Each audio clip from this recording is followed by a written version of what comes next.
Agora, o torcedor que nos assiste aqui pode pensar assim, ué, na pergunta anterior o Vene falou sobre finanças e a finança não está equilibrada, ainda bem, mas não está fazendo grandes investimentos no futebol, não está contratando, só por empréstimo. Como é que vai ter um clube então na Europa?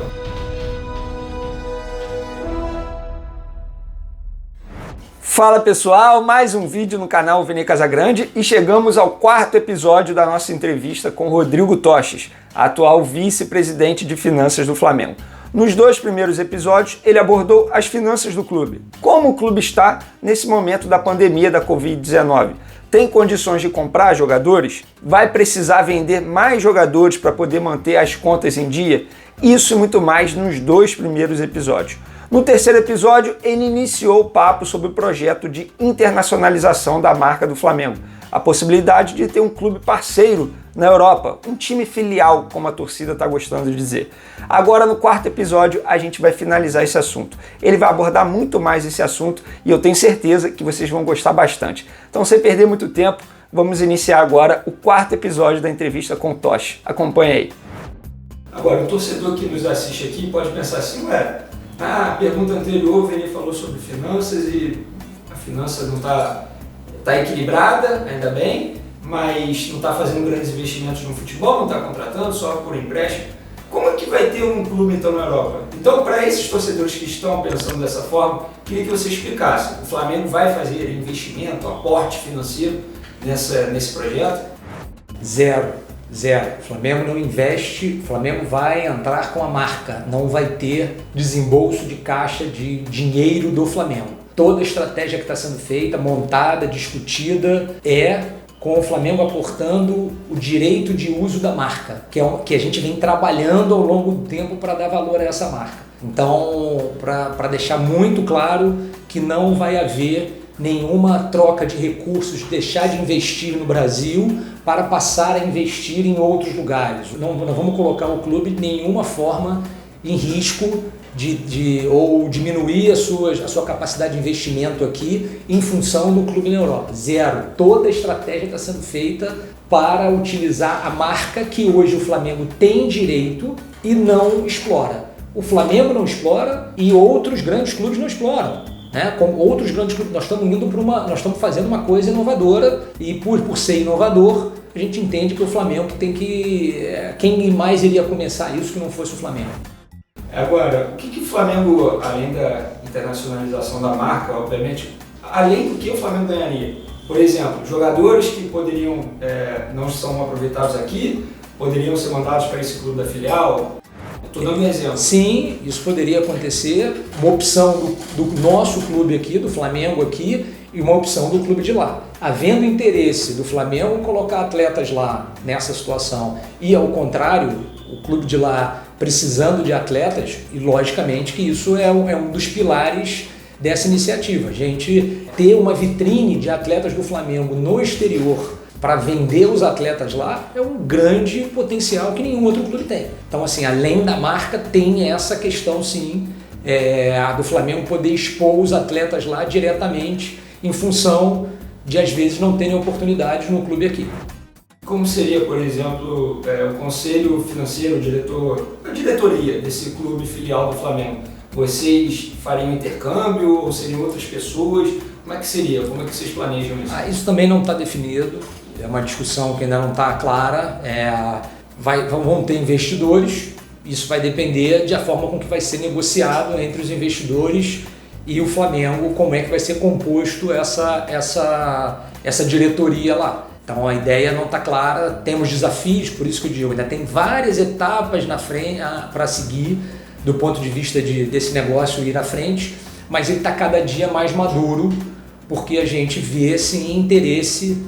E a gente tem interesse. Quando você tem um lado que tem interesse e você tem interesse, agora eu acho que é uma questão de montar essa estratégia, mas o que eu posso garantir é que a gente vai fazer isso com muita calma, porque a gente não pode colocar em risco a nossa operação aqui e nós não vamos colocar. Você disse aí que não pode mencionar nome de clubes, mas você pode dizer a divisão do clube ou de quais países esses clubes são? Eu diria que a gente agora diminuiu um pouco, a gente está trabalhando, logicamente, analisando segunda divisão, primeira divisão, menos do que isso não dá, eu não acredito que a gente consiga ter o resultado que a gente espera com clubes de terceira divisão. Essa não é a nossa estratégia. A estratégia é dar exposição aos atletas, é poder estar jogando uma Liga Europa, é poder eventualmente, quem sabe mais à frente, estar trabalhando numa liga de cima da tabela, uma Champions, seja lá o que for. Então você trazer um time de terceira divisão fica muito longe para você trabalhar isso. Muito longe do prazo, e eu acho que não é o caminho. Nós estamos falando desses dois cenários. São clubes de Portugal apenas? Não necessariamente. A gente está olhando vários outros lugares. Não tem vaca sagrada com Portugal. É o que a gente agora está se dedicando mais a estudar, mas não tem vaca sagrada com Portugal.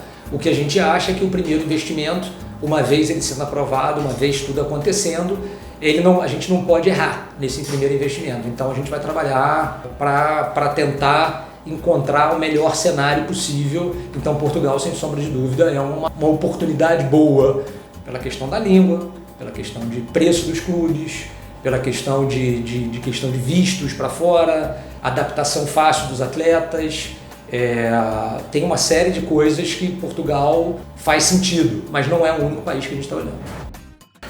Durante esse período aí, você provavelmente deve ter visto que esse assunto se tornou um assunto internacional, uma repercussão internacional. Você está procurando os clubes ou os clubes estão procurando vocês? Como é que está sendo esse processo? Os dois. Os dois têm acontecido. A gente tem recebido também interesse de alguns clubes procurando, querendo conversar, pensando em parceria, mas tem várias análises que a gente faz e, de repente, como você falou, clubes muito pequenos e que a gente não tem a estrutura que a gente imagina que precisa ter. Então são vários detalhes que estão sendo analisados disso para saber se vale a pena visitar, se não vale a pena visitar, se vale a pena conversar. Que eu diria que a gente está com muita tranquilidade, a gente não tem pressa, a gente não tem nada puxando a gente para fazer isso. A gente acredita que o momento é muito bom para se pensar nisso e que tem uma janela de oportunidade que a gente deveria, pelo menos, tentar. E você acha que esse projeto pode sair do papel ainda em 2021? Não sei, não depende só da gente, né? Não depende só do Flamengo. Você tem, como você falou, você tem um quebra-cabeça que você tem que montar, tem as aprovações dentro do clube, tudo. A gente tem que ter alguém da outra ponta aceitando valores que efetivamente a gente acha que fazem sentido. É meio de temporada, é complicado, tem várias coisas que tem que ser olhadas. Você pretende voltar à Europa em breve? Não. Acho que a visita que a gente precisava fazer para agora, eu acho que a próxima etapa é feita internamente aqui com investidores, com parte jurídica, com o clube. As próximas etapas estão aqui no Brasil e a gente tem que agora botar os times para trabalhar. Toda vez que eu entrevisto um vice-presidente, esse vice-presidente deixa claro que as decisões são tomadas em conjunto. Acredito eu que, embora você esteja à frente desse projeto, juntamente com o presidente Rodolfo Landim, esse assunto tenha sido pauta em algum momento com outros membros do conselho, com os outros vice-presidentes. Eles são todos a favor? Como é que está esse assunto internamente no Flamengo? A gente apresentou o conceito no conselho diretor há 2 meses atrás, foi amplamente favorável, todo mundo adorou a ideia do ponto de vista de internacionalização da marca, e agora a gente vai fazer no dia 2, vamos fazer uma nova apresentação para conhecimento no conselho de administração do clube. Então, a gente vai passar as etapas que a gente tem que passar, mas depois vai ter toda uma questão de aprovação. Não existe nenhuma chance da gente não fazer isso dentro dos ritos que tem que fazer, mas eu sinto dos vice-presidentes total apoio nesse sentido. Ou seja, porque é algo que a gente está fazendo com o direito que a gente já tem, sem investimento financeiro, e que pode ser ou vai ser uma nova etapa dentro do crescimento do clube. Então, assim, a gente não está colocando nenhum capital, a gente não está perdendo absolutamente nada. Então, assim, eu vejo particularmente muito positivo toda a estrutura, eu acho que vai ter apoio para aprovação. O Estatuto do Flamengo, ele diz alguma coisa em relação a isso? Você precisa de aprovação no Conselho Deliberativo? Precisa, porque a gente está tratando de um direito do clube, né? Um direito de exploração da marca. Então tem que passar em todas as instâncias, a gente vai fazer as etapas necessárias, vai tomar as etapas necessárias. De 0 a 10 aqui, para o torcedor entender em qual escala está esse projeto para poder sair do papel? Então acho que nós chegamos na metade. Nós chegamos na metade dele, já tem muito trabalho feito, nós chegamos na metade dele. Então eu acho que está sendo amadurecido, mas ainda não está ao ponto de você chegar lá e tirar ele. Tem muitos fatores que precisam ainda ser debatidos, entendidos. A gente vai passar com muita tranquilidade por todas as ações dentro do clube. É uma decisão muito importante para ser tomada de uma hora para outra. Então a gente vai ter que esclarecer, sentar, ouvir comentários, ajustar. Tem muita gente querendo contribuir com ideias, com coisas. A gente vai ouvir todo mundo. É o processo democrático dentro do clube. A gente vai ouvir todo mundo que efetivamente queira colaborar. E se o Flamengo por si não decidir, se o clube decidir não fazer isso, se os conselhos decidirem não fazer, a gente não vai fazer. Não existe tem nada assinado, não tem nenhum compromisso, mas assim, a princípio a gente entende que é um grande projeto para o clube pensando nos próximos 10 anos. Vocês obviamente estão fazendo um estudo de causa, né, para fazer esse projeto aí, para botar esse projeto para frente. Tem algum exemplo que vocês querem seguir, que algum clube tenha feito anteriormente? Na verdade, os exemplos são os clubes que se internacionalizaram, como o Manchester City, como Red Bull, mas a gente vai usar um outro ativo. Na verdade, o nosso ativo que a gente quer usar diferente deles é a base, a formação, a quantidade de atletas e a qualidade de atletas que a gente tem para poder potencializar e, se for ao interesse do Flamengo, colocar esses atletas lá, e a grande torcida que a gente tem, que poderia passar eventualmente a consumir um outro time, porque não assistir os jogos, porque não viajar para fazer, estar lá, consumir camisa, consumir outra. O conceito é parecido, mas o que está por trás desse plano de negócio é diferente. Você quer deixar um recado para aqueles torcedores que estão preocupados? Porque eu vejo muitos torcedores preocupados. Nossa, ainda nem ajeitou 100% aqui no Brasil, já quer ter um clube na Europa.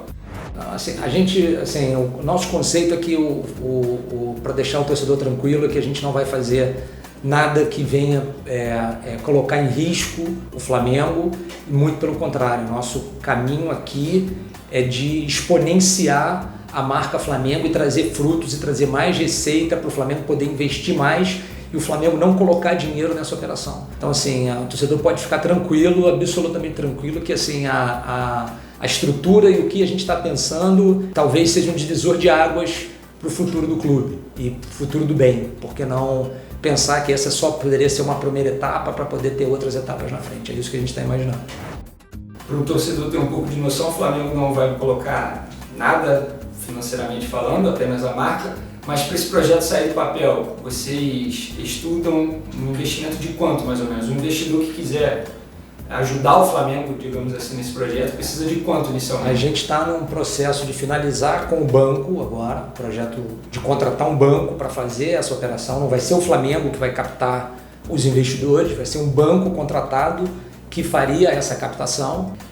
Isso ainda não foi definido por eles, porque o Flamengo ainda não contratou o banco. A gente tem 2 ou 3 ofertas de banco que estamos negociando. Devemos primeiro passar pelo Conselho de Administração do clube com esse esclarecimento para informar eles sobre essa questão do banco, para eles essa questão do banco, e depois a gente seguiria com o banco determinando quanto seria o valor da marca Flamengo lá fora e efetivamente quanto a gente precisaria captar para dar essa primeira etapa, seja lá em qual país, seja em qual. Por isso que a gente não fechou os modelos. A gente tem várias opções que a gente vai encaixar esse banco para estudar o que a gente já fez até agora. E aí, gostaram da entrevista? Sensacional! Eu particularmente adorei fazer essa entrevista, eu tirei muitas dúvidas. Espero que vocês, torcedores, também tenham tirado todas as suas dúvidas em relação a finanças do clube e também o projeto de internacionalização da marca do Flamengo. Quem não pôde acompanhar os outros episódios, os 3 primeiros, eu vou deixar o link aqui na descrição e também tem uma playlist aqui no canal que você pode ter acesso a todas as entrevistas que eu fiz com outros membros da diretoria do Flamengo. Tem BAP, Marcos Braz e, claro, Rodrigo Toshi, que foi o dirigente mais recente que eu entrevistei. Espero que vocês tenham gostado, galera. Não deixem de se inscrever no canal, ative a notificação, dê o like no vídeo, isso ajuda muito. Beleza, galera? Tamo junto, forte abraço, fui!